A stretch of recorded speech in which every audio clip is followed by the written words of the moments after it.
علی اکبر اس وقت ہمارے ساتھ موجود ہیں۔ جی علی اکبر بتائیے گا، آپ کے پاس بھی کوئی اطلاعات موصول ہوئی ہیں مزید؟ اس وقت جو ہے وہ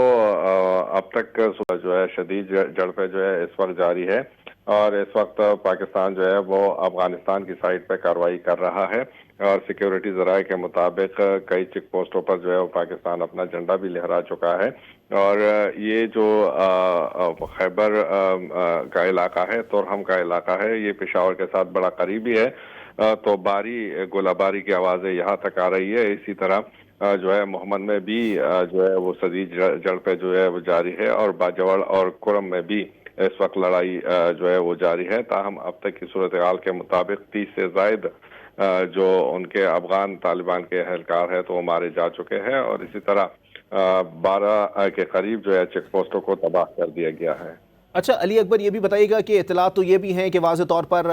سویلین آبادیوں کو بھی جو ہے وہ نشانہ بنایا جا رہا ہے، اب کیونکہ ظاہر سی بات ہے بارڈر پر تو لڑ کر دیکھ لیا انہوں نے، 30 جو ہے وہ لوگوں کی لاشیں بھی اٹھا چکے ہیں۔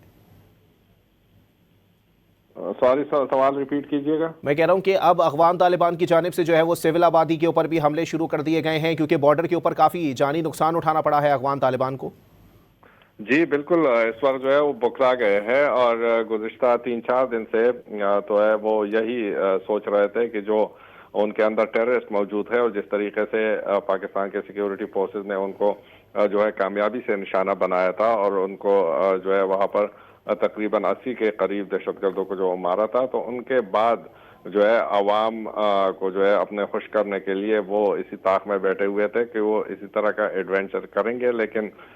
جو ہے احمقانہ ایڈونچر تھا، اور یہ ان کو باری پڑ گیا ہے، مہنگا پڑ گیا ہے۔ اور اس وقت جو ہے پورا جو کہ تقریباً ہمارا بارڈر ہے، جو کہ 1200-1300 کلومیٹر پر محیط ہے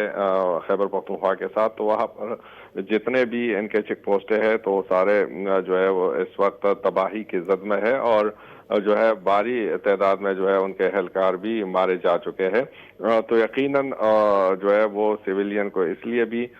جو ہے وہ نشانہ بنائیں گے، ایک تو ان کے پاس ان کی کوئی تیاری نہیں ہے، دوسرا یہ کہ پاکستانی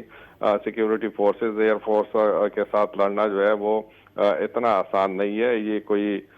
جو ہے اپنے ملک کے اندر نہیں لڑ رہے، جو افغان طالبان ہے یہ ایک جو ہے منظم ملک کے ساتھ جو ہے ان کی یہ لڑائی جاری ہے، اور ان کے پاس یہی ہے کہ کسی طریقے سے بزدلانہ طریقے سے دہشت گرد کو بھیجے یا کسی ٹارگٹ کلر کو بھیجے، باقی آمنے سامنے لڑائی یہ ان کی سوچ ہے کہ وہ پاکستان کے ساتھ لڑ جائیں گے۔ اور ابھی آپ دیکھ رہے ہو کہ یہ اب تک جتنی بھی جھڑپیں ہوئی ہے تو اس میں آج جو پاکستان نے آغاز کیا ہوا ہے، تو یہ انتہائی سیریس ایک کام ہے، اور پاکستان نے اس کو نام بھی دیا ہے، تو اس میں اس لیے ان کو بھاری نقصان اٹھانا پڑ رہا ہے۔ اور آگے اگر افغانستان جو ہے اس معاملے کو آگے لے کے جاتا ہے تو یقیناً یہ معاملہ صرف بارڈر تک نہیں رہے گا، یہ جو ہے ان کے دارالحکومت تک بھی جا سکتا ہے، جلال آباد تک بھی جا سکتا ہے۔ تو بہتر ہی اسی میں ہے کہ کسی دوست ملک کو ریکویسٹ کر کے افغانستان اور یہ لڑائی جو ہے وہ فوری طور پر روکے، تاکہ مزید نقصان سے بچ جائے۔